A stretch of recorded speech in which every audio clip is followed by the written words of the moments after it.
আপনি কি জানেন হোয়াটসঅ্যাপ ইউজার নেম কি? এটি আপনি কাউকে দিলে সে আপনার নাম্বার জানা ছাড়াই আপনার সাথে যোগাযোগ করতে পারবে, আপনার প্রাইভেসি রক্ষা হবে। আজকে আমি আপনাদের হোয়াটসঅ্যাপ ইউজার নেম সেট করা দেখাবো। তো এটার জন্য আমি শুরুতেই হোয়াটসঅ্যাপের মোর অপশনে চলে যাচ্ছি।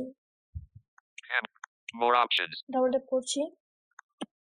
Pop-up window. সেটিংসে যাচ্ছে, সোয়াইপ লেফট করে। Zero stop. Pause. Draw. Collapse. Settings. Window pop-up window.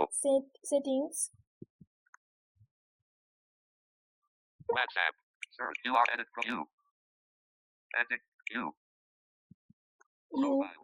Profile edit. Name. Reserve username. Phone. Reserve user name, এখানে আপনারা ক্লিক করবেন। Username. Edit. Fatima P. Use contact. Collab. Use P. Fatima. Edit. Drag. Edit. Change. Delete username. Collapse. Delete username. এখান থেকে আপনারা delete করতে পারবেন, change করতে পারবেন।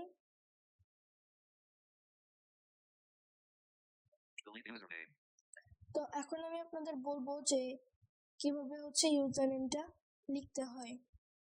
আপনারা রিজার্ভ ইউজার নেমে যাবেন। তো আমার তো সেট করা আছে, তাই আপনাদের একদম টকব্যাক দিয়ে করে দেখাতে পারছি না। তো ওইখানে ক্রিয়েট ইউজার নেম নামে একটা অপশন পাবেন, ওইখানে ক্লিক করবেন। করার পর একটা এডিট বক্স আসবে, আপনার পছন্দ মতো একটা ইউজার নেম লিখবেন। যদি নামটা সেভ না হয় তাহলে হোয়াটসঅ্যাপ আপনাকে নিজে একটা নাম সাজেস্ট করবে, সেটাই দিবেন। তাহলে আপনার ইউজার নেমটি সেভ হয়ে যাবে। আর এখানে তো দেখালাম, এডিট ইউজার নেমে গেলে আপনি ইউজার নেম চেঞ্জ করতে পারবেন কিংবা ডিলিট করতে পারবেন, দুটিই করতে পারবেন, দুটির অপশনই রয়েছে। এখন বলি এটার কাজ কি।